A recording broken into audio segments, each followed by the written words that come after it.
Hi, welcome to Hot Literati. Hot Literati is a collective of hot, cool, well-read people. My name's Halo. I'm happy that you're here. Today I'm going to be talking about a book that I just finished this morning.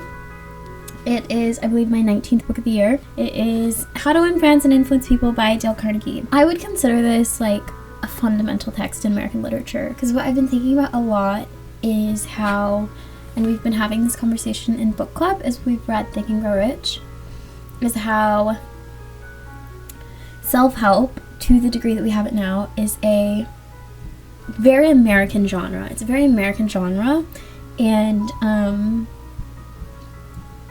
the internet is also becoming like this mechanism for self-help. And I think it's a very valuable book to read because it does have these sort of like universal truths.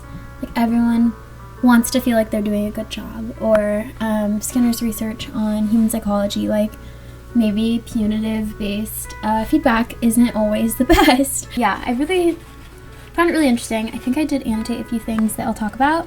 Okay, so because you can find like a million summaries, you know, I'm gonna tell you what I thought, and then I want to hear what you guys thought. I love when you comment. I love when you start threads in our community, like stuff like that.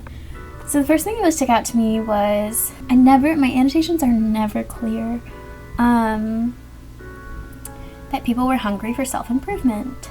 Self-improvement. I've been thinking about that. I've also been thinking about the desire for newness, which was one of the words I wrote. I think the desire for newness is something that's really in my brain lately too with, I just read The Picture of Dorian Gray, and I guess ever since I read The Happiness Hypothesis by Jonathan Haidt, and ever since I myself achieved some of my like childhood dreams pretty young, like I think I'm thinking about the hedonistic treadmill, which for those of you that don't know it, the hedonistic treadmill is kind of when you achieve something and then you want like more and more and more. And I think like the ultimate thing you can have in your life is just like peace and the desire to be good, and understanding that to be human is to try and to not always succeed, and then to succeed and to feel like sort of the same, and then to find something else. So the desire for newness, and I've been thinking about this a lot in conversation with self-improvement culture in general. Also, happy Delegaff Summer. We celebrate like a seasonal theme. The rules are going out to paid subscribers today, and if you guys like that mug, I'll put it on the shop, but I don't know if I like it. Okay.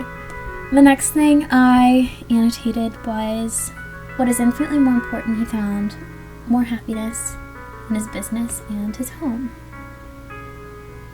So yeah, he's giving kind of this case study for why he wrote this book, right? And his clients, for lack of a better word, that read it, that maybe like hired him to speak, to consult. I've been thinking a lot about kind of the trajectory of him to like Tony Robbins. I think you could look at Tony Robbins as like this person who is kind of like a natural offshoot of American culture with like Dale Carnegie, because I read some of the biographical stuff about Carnegie in the end of this edition, and you know, it's the rags to riches narrative, which is a very American narrative, and whenever I go through this thought loop, I always end up back in Status Anxiety by Alain de Botton, brilliant writer. The Western world and popular culture being the first time we have this rags to riches narrative in a way that is supposedly accessible to everyone, which we know like wasn't always true, and like still isn't true in so many ways. He writes in my page 20 of the preface, compared to what we ought to be, said the famous Professor William James of Harvard, compared to what we ought to be, we are only half awake. We are making use of only a small part of our physical and mental resources. Stating the thing broadly, the human individual thus lives far within his limits. He possesses powers of various sorts, which he habitually fails to use. And then skipping ahead, the sole purpose of this book is to help you discover, develop, and profit by those dormant and unused assets. Education, said Dr. John G. Hibben, former president of Princeton, is the ability to meet life's situations. And they said, and this is an action book. Whoa.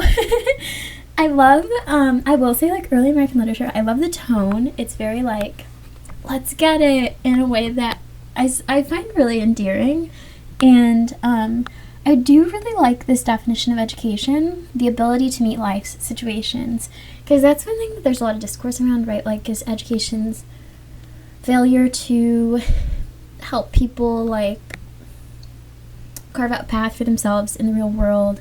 And I think one thing that contemporary education could use more of is just inspiration. And, you know, children need to be inspired to dream big. That's why people like Walt Disney or toys like Barbie, I think, take up so much, are like so nostalgic and looked back on with a lot of fondness, because they kind of, the purpose of them when they were made was like to help someone believe that any dream was possible. And obviously, you know, anything is going to have flaws if you give it enough time and you use the lens of like the future. But yeah, I like that a lot, the ability to meet life's situations. Fundamental techniques in handling people is the name of the section. I will speak of ill of no man, he said, and speak all the good I know of everybody, but it takes character and self-control to be understanding and forgiving. I annotated people are emotional, not rational, speak ill of no one. Yeah, another thing I was thinking about with this book is how it's reflective of a point in time when Christianity was a bit more like a part of American popular culture. Because I think, I mean, I'm sort of always reading the Bible because that's one of the biggest ways I remain like spiritually connected. But I think the through lines, he like talks about Jesus once in here too, and the lessons are these very like New Testament-ish lessons, I think, of like don't speak ill of your neighbor, like be generous, don't be angry with anyone. These like kind of timeless lessons. Yeah, like here, you didn't discover a new truth. For a long time ago, 100 years before Christ was born, a famous old Roman poet, Publius Cyrus, remarked, "We are interested in others when they're interested in us." Yeah, I quite like this, and it's interesting to me. I've been thinking about this a lot. How like, as an artist, as a writer, as a thinker, as a creator of any sort of work, you're always influenced by what you consume, and a lot of these things, like reference and work.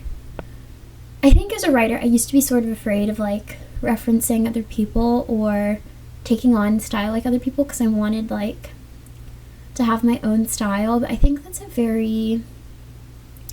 me, I think it's a take I've kind of matured out of, because, you know, nothing new under the sun. And the more that you read, the more you're like inspired and the more you're comforted by this idea that people have sort of always been trying to figure out things that keep you up at night, you know, like William Blake on like Good and Evil. And yeah, I think also this notion of being interested in other people and being interested in other things, like interest in oneself is healthy to a degree, but too much interest in oneself can drive you crazy, you know? And I think in Shapes a lot, and I'm reading this Douglas Hofstadter book where he talks about self-referential sentences, like a sentence that is referencing itself. And I think in Shapes because ballet, but a sentence that's referencing itself, you have it over and over, and it's just like a spiral. And I think for me, the way that I can get out of like being too critical of myself, trying to figure things out too much, is just becoming interested in something else, which is why I love doing these like deep dives on hazelnuts, on fashion, on classical music, and making the guides that are on the site that I do use myself, and that's how I make them. It's so boring to think about yourself all the time. Like, you need to be interested in other people, and that's how you build empathy, and you make friends, and you fall in love too, you know? People who smile, he said, tend to manage, teach, and sell more effectively, and to raise happier children. Smiling, oh my gosh, yes. Can put you in a better mood immediately as well. Crying is also really good. There's this podcast I used to love called Inner Child Podcast that talks about how crying is like chemical catharsis. Like, a good cry can really make you feel better and give you like a sort of release. How to interest people. For Roosevelt knew, as all leaders know, that the royal road to a person's heart is to talk about the things he or she treasures most. Yeah, I think this is something I love doing, is like trying to understand what makes somebody tick, you know, like what they really love. And when you can get someone to talk about what they love, it's just the most beautiful thing. And I think it's easier, for me, it's easier with strangers. One thing is I've gotten older and I'm in that phase of life where family has always mattered to me, but now I think I'm in that period of adulthood where it's like, I'm so curious about my parents' lives before they had me, you know, what they love to do when I'm not around. And I think curating that, like, desire to know what they're interested in is like a really pure form of love. I had a friend who said that once, actually, when we were on a jog. I love jogging and talking. And he was like, I think that's what, like, compatibility in love is showing a healthy amount of interest in the thing that that person likes outside of you. And I think there's balance, because I love doing some stuff alone, but, you know, like, I love my parents, I love my brothers, so I'm gonna find ways to connect with them based on the things that they like. And that takes effort to, like, learn about it, you know, but that's the difference between, like, ignorance and appreciation, is bridging that gap in learning. And the last thing I want to say about the book is that, to me, the most interesting bit about it all, I think, because I love people and I love story, is reading the biographical stuff at the end. His, like, rags to riches story that he wrote himself, or he didn't write, someone else wrote about him. And reading that he went to the Academy of Dramatic Arts at one point, and just, I guess, the rich, colorful life he had. He had a train era too, that he was like getting off, jumping back on. I would love to do that. And I guess maybe it's a show of his character, like he's the type of man that would never write something about himself unless he did. I don't know. I also thought it was interesting that his wife did the foreword, and I think it's really interesting that Napoleon Hill wrote that about him, because then you have the beginning of, like, what I would argue is the beginning of, like, pop culture, American self-help literature. Yeah, that was my take on How to Win Friends and Influence People by Dale Carnegie. I liked it. I think if I had to read it again, I would probably read biographical stuff before, which is why I'm putting a guide on the site that has biography, reading guide with, like, scheduled readings, so you'll actually do it and finish it.